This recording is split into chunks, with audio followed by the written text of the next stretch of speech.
Hi everyone, welcome to section 4.8. We're going to be solving triangles in this video and learning a new way to talk about directions that are called nautical bearings. Alright, let's just review something that we did earlier in the semester that we will continue to do in this section as kind of the basic skill that you're building on. Okay, so let's look at this question. It says, a building that is 250 feet high casts a shadow 40 feet long. Find the angle of elevation to the nearest tenth of a degree of the sun at this time. Okay, so we want a picture. I'm going to use my straight line tool to draw a line that represents the height of the building. Okay, 250 feet. And then shadows lie on the ground, so I'm going to draw a line that looks markedly shorter along the ground. And we have to figure out what they want us to find. The angle of elevation of the sun at this time. Well, if the shadow is sitting here on the ground, then the sun must have been on the other side of the building. So if it's helpful to you, you can draw like a sun up here, okay, and realize that the angle of elevation to the sun is from the ground up to the sun. So what angle are they actually asking us to find? Well, that's going to be the angle that the hypotenuse of the triangle makes with the shadow. So I'm going to label that angle X, since that's what I'm wanting to find. Presumably, you allow a right angle for the height of the building. So we don't want to say that we actually have to tell you the building is standing upright. You're free to assume that. And then we need to put in our numbers so we know what we have. Well, the building is 250 feet high, and the shadow is 40 feet long. So you've seen this kind of question before. What we have to do is figure out from the perspective of angle X, which two sides we have. 250 would be the opposite side, and the shadow would be the adjacent side. And we know that the trig function that deals with opposite over adjacent is tangent from our acronym SOHCAHTOA. So we know that if we fill in the tangent of X with the opposite and adjacent sides of 250 and 40 degrees, that gives us the basis for finding our angle. You also hopefully remember that there's no algebra you can do here, that you simply go to your calculator and you plug in inverse tangent. Because we're trying to find an angle, you need the inverse tangent of that sine ratio, 250 over 40. Okay, so since we're dealing with a physical triangle, we want our answer in degrees. And to save us time, I went ahead and punched that into my calculator, and I got the number 80.9 degrees. Okay, so that's a skill that we have actually had in our last unit and on the last test, and we're going to use that skill in this unit. Okay, so my slides were not in the order I wanted them, so I'm going to go here next. So now we have to remember what solving a triangle is, and in this case we're sticking with right triangles. So solving a right triangle means giving the lengths of all three sides and all three angles. So there's 6 pieces of information about a triangle that makes it what it is, and they have to give you 3 of these 6 pieces of information, and you provide the other 3. So I make a list. We've got angle A, capital letters for angles, angle B and angle C, and they actually, we'll talk about a naming convention here in a moment. And little a is the length of side little a, little b is the length of side little b, and c is the length, lowercase c is the length of side c. So we will always use capital letters for angles and lowercase letters for side lengths. Okay, so notice capital A is 12.7 degrees. You can draw a right triangle oriented any way you please here. I'm going to stick with C being the 90-degree angle. If it is named for you, then you use their letters. If it's not named for you, then it might be a good suggestion to do it the same way every time. I make angle C 90 degrees every chance that I get to pick. All right, they also told me that A would be 12.7 degrees. Since this angle looks a little smaller than the one up there, I'm going to call it A. And then I have to find angle B, but I would label it up here B. All right. Finally, a regular practice in naming triangles is that the side across from an angle has the same letter, but lowercase. So capital A is angle A here. So the side across from it is little a. And the side across from capital B, angle B, is little b, and the side across from big angle C is little c. We will always use this convention to name triangles where the side across from an angle has the same letter for a name, but uppercase and lowercase. All right, so I'm going to actually put the information I know in my picture. Helps your brain to process the information if you draw it in the picture. So I do fully expect you to draw pictures with every one of these questions. And so I can see that I've already got C, and I put that in. I've got A, I put that in. Now B is pretty easy. If you'll recall, the angles of a triangle add up to 180 degrees. So if I'll just subtract the two angles I have, minus 90 and minus 12.7, I can go to my calculator, do the arithmetic, and I get 77.3 degrees. Now, big point here. Anytime you do these questions, you have to look for rounding instructions, and they may differ from problem to problem, so you have to look for them each time. In this case, degrees rounded to the nearest tenth, that would be 1 decimal place, and that's what came out of our calculation, so we're going to keep it. So B is 77.3 degrees. Okay, now I know that A is 19. All that I need to finish is B and C, lowercase. So let's look at side B. We have 12.7 degrees here, and of course we know this is 77.3. We could use that one if we wish. We don't have to. But I'm going to use 12.7 since it's the number they actually gave me in the problem. So I have, from the perspective of angle A, you would say that 19, or side little a, is the opposite. And if we are asking for side B, that would be the adjacent side. Again, tangent, and it's very common to use tangent in these problems. Tangent of 12.7 degrees is opposite 19 over adjacent little b. Okay, and that's how we're going to solve for little b. I'll go ahead and finish that one, and then we'll do little c. I'm going to multiply both sides by b, because we know that it's a positive length, so it's okay to multiply by it. It's not going to accidentally turn up to be 0. So we have b times the tangent of 12.7 equals 19. Please do not go to your calculator yet and put in a value for the tangent here, because I don't want you to round in the middle of the problem. What we are going to do is divide the tangent of 12.7 off, divided by tangent of 12.7, so that it cancels on the left, and all we have is b. So now we know to punch this whole thing into the calculator in degree mode, as always, because we started with degrees, and we're using an actual physical triangle. When you do that, b will turn out to be 84.31, and I made 2 decimal places because the instructions said lengths should be to 2 decimal places. So know that angles and lengths are often given to different precision. So we're going to put this number on the triangle so we can see the progress we've made, 84.31.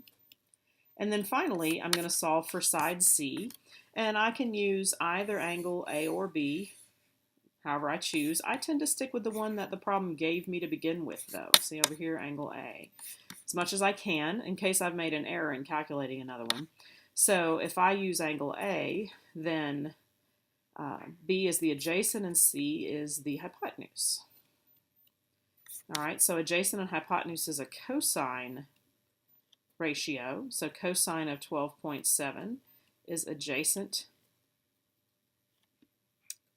B, 84.31, over opposite, or hypotenuse C. All right, that's one way to do it. What if I had chosen to use 19? Since they gave me 19, I could also write it another way. So I'm showing you more than one way in case your mind thinks differently than mine. All right, opposite and hypotenuse, that's going to be sine. So sine of 12.7 is opposite 19 over hypotenuse C. That would also work. Or you could do the Pythagorean theorem with sides A and B and solve for side C. However you choose to do it, C should turn out to be 86.42. And so you can see that there are different ways to approach this problem. Whatever your mind picks up on first is, there's 3 or 4 different ways to be able to do it. So practice the way that you like the best, okay?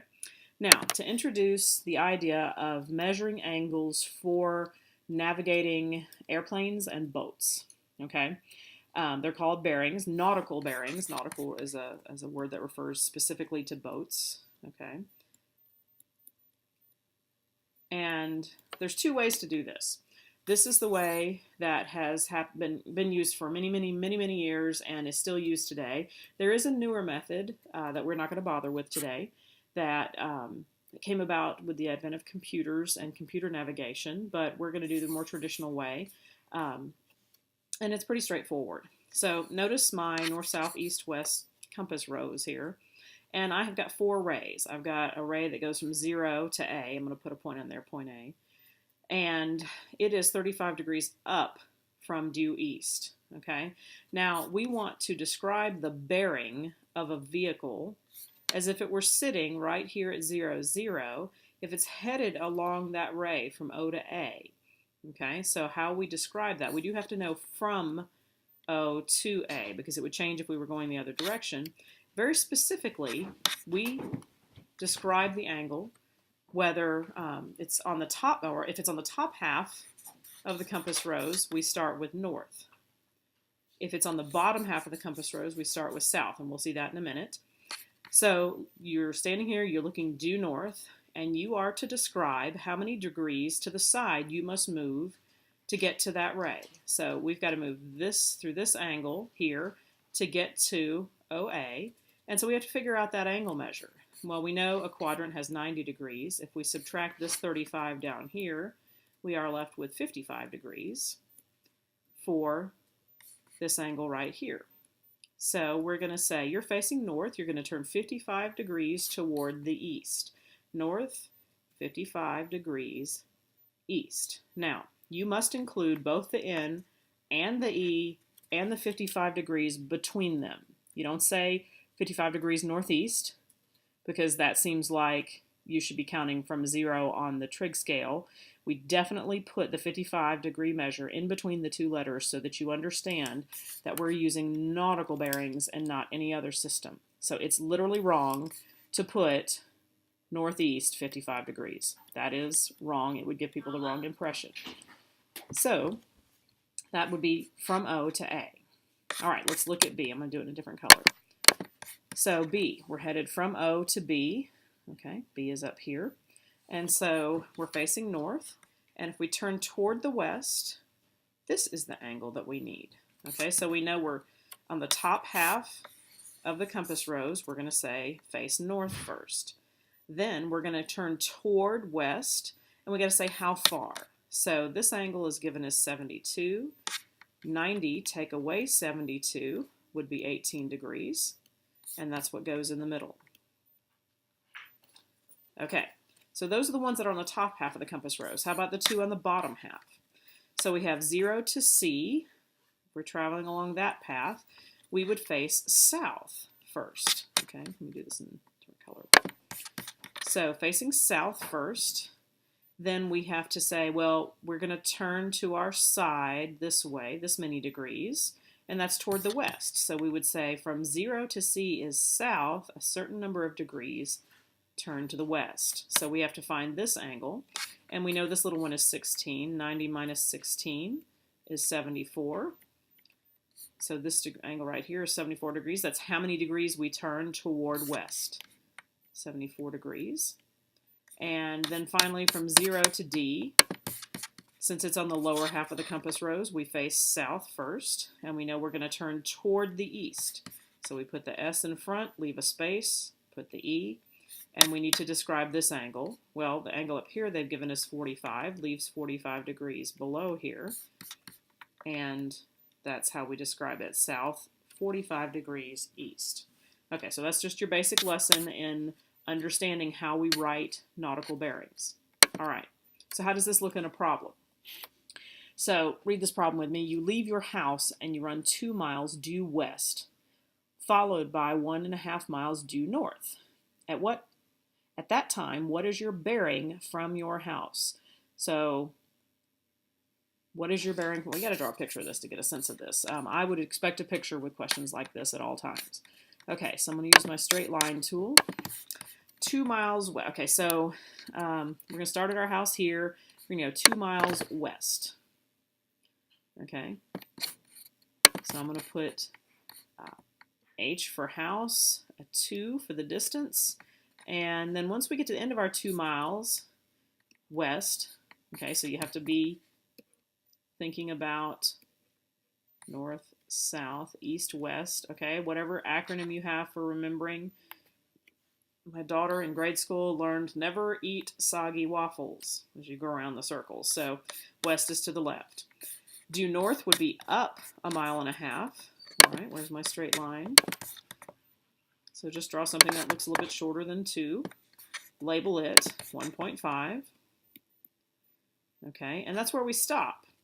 So what is your bearing from your house? Okay, so from, the house is from, presumably to where you are standing. It's very important to figure out from and to, okay?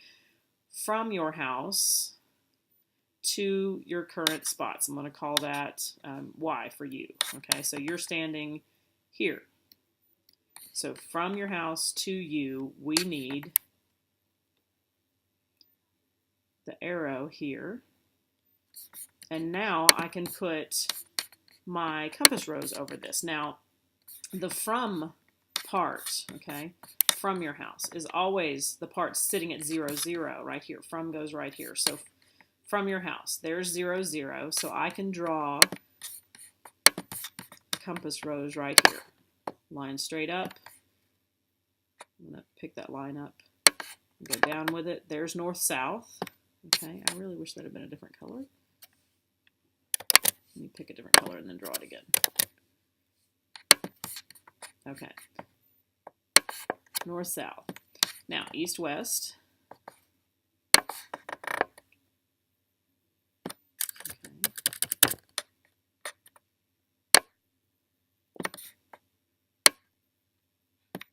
Okay. And if it's helpful to you, go ahead and put north, since we are above our pathway from H to where you're standing is above. So we know it's going to be north. And then we need so many degrees west. Okay, so we need to find this angle. But this angle is not in our triangle. Our triangle has a length 2 along this edge and 1.5 along this edge. And if we found this angle in the triangle, then we could subtract it from 90 to get x. Okay, so we know 1.5 is opposite, 2 is adjacent, and our unknown angle here, I'll just call it little a. Oh, I told you we didn't name angles with little letters. I'll call it y. Okay. So y, tangent of y, because we've got opposite and adjacent, is 1.5 over 2. And in our calculator, angle y is going to be inverse tangent of 1.5 over 2. Make sure you're in degree mode. Go to your calculator. And you should get, let's see, I worked this out ahead of time. You should get 36.9 degrees. Okay, now that's not our final answer though, that's this angle. Our answer, x, is going to be the whole quadrant 90 minus 36.9 degrees. All right, that's going to be 53.1 degrees from north in the direction of west, 53.1. That's the angle that goes here, 53.1. So from your house to where you're standing, you're at a bearing of north, 53.1 degrees west. Okay? So let's see that one more time. This one's a little bit more involved. Really, without a picture, it's meaningless. Okay? So we have a ship, and it sights a lighthouse directly to its south. A second ship 9 miles to the east of the first ship also sights the lighthouse, and the bearing from the second ship to the lighthouse is south 34 degrees west. How far to the nearest tenth of a mile is the first ship from the lighthouse. Okay, read the whole problem first so you get an idea of what's going on here. Then you read it again so you can draw it. All right, so we have a ship and it sees a lighthouse directly to the south. All right, so I'm going to draw a line from where my ship is to the lighthouse and then go label it. So here is ship 1, and here is the lighthouse. Due south, directly to the south or due south. Okay. A second ship 9 miles to the east of the first ship. All right, so to the east would be to the right. So I'm going to draw a line and label it 9 miles. Okay. And then at the end of there, I'm going to put ship 2. So we've got 2 ships at sea. They've both seen this lighthouse, and they are 9 miles apart. Okay. The bearing from the second ship to the lighthouse from here down to here is south 34 degrees west. Okay, so we need a line to represent that side of the triangle. And then I can draw my compass rose from, okay, the second ship. So the origin is going to be at the second ship, okay, in red. I'm going to draw a north-south line. I'm going to draw an east-west line. Notice that I put my second ship right at the origin. So, south, pointing south, 34 degrees toward the west. That's 34 degrees. Very tempting to put the angle in the triangle as 34, but you got to pay attention to what the nautical bearing expression means. First, you're facing south, and you turn this many degrees toward the west, which means that this angle right here is going to be 90 minus 34.